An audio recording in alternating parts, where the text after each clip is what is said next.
Halo, perkenalkan nama saya Nonci Kainara, jurusan Pendidikan Biologi di Universitas Nusa Cendana semester 7. Saya akan membuat video pembelajaran tentang klasifikasi makhluk hidup. Silakan menyimak.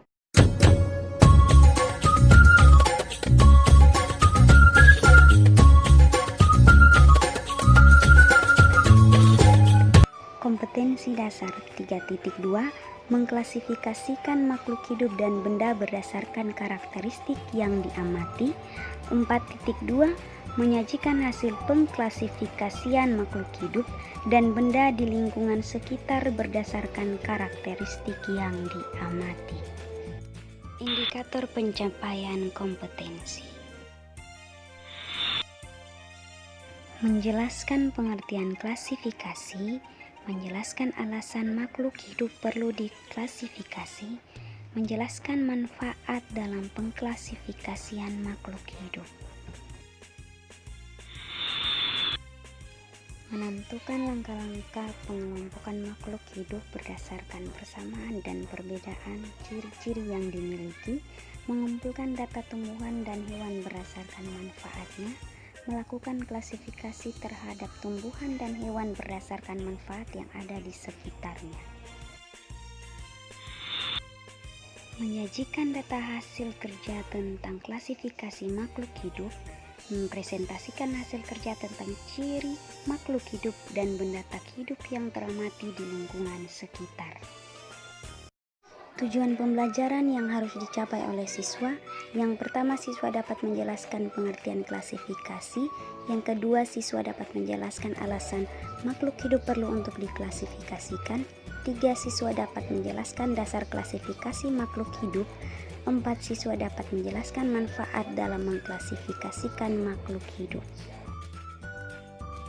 5. Siswa dapat menentukan langkah-langkah mengelompokkan makhluk hidup berdasarkan perbedaan ciri-ciri yang dimiliki.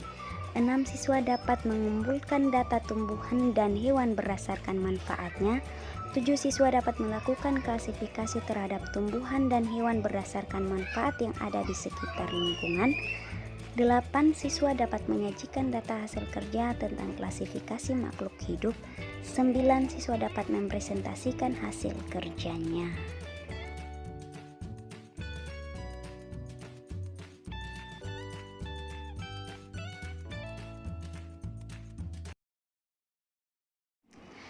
Pernahkah kamu pergi ke pasar tradisional? Pernahkah kamu memperhatikan para pedagang mengelompokkan barang-barang dagangannya? Ada kelompok sayuran dan ada kelompok buah-buahan.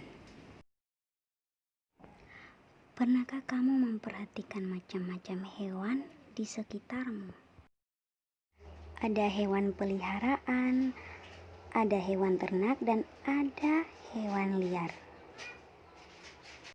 Masih banyak lagi aneka ragam makhluk hidup yang ada di bumi yang beragam jenis, sifat, serta cirinya.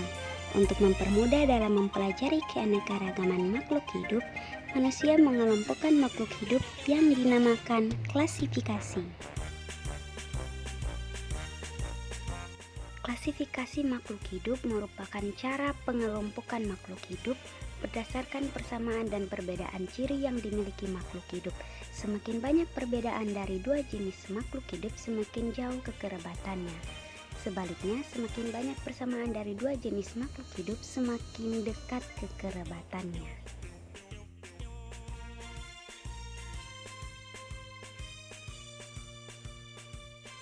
Adapun tujuan umum dari klasifikasi yang pertama, mempermudah mengenali dan membandingkan dan mempelajari makhluk hidup. Yang kedua, mengelompokkan makhluk hidup berdasarkan persamaan ciri-ciri yang dimiliki. Yang ketiga, mendeskripsikan ciri-ciri suatu jenis makhluk hidup untuk membedakannya dengan makhluk hidup dari jenis yang lain. Yang keempat, mengetahui hubungan kekerabatan antara makhluk hidup. Dan yang kelima, memberi nama makhluk hidup yang belum diketahui namanya. Adapun dasar-dasar klasifikasi makhluk hidup. Yang pertama, klasifikasi makhluk hidup berdasarkan persamaan dan perbedaan yang dimilikinya. Yang kedua, klasifikasi makhluk hidup berdasarkan ciri bentuk tubuh dan alat di dalam tubuh. Yang ketiga, klasifikasi makhluk hidup berdasarkan manfaat, ukuran, tempat hidup, dan cara hidupnya.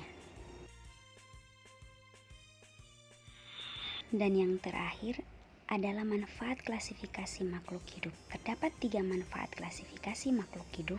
Yang pertama, untuk penelitian lebih lanjut, sehingga makhluk hidup yang telah dikenal melalui klasifikasi dapat dimanfaatkan. Dan yang kedua, untuk dipelajari agar dapat melestarikan keanekaragaman hayati di masa mendatang. Dan yang terakhir yaitu ketiga, untuk mengetahui hubungan antara organisme satu dengan yang lainnya.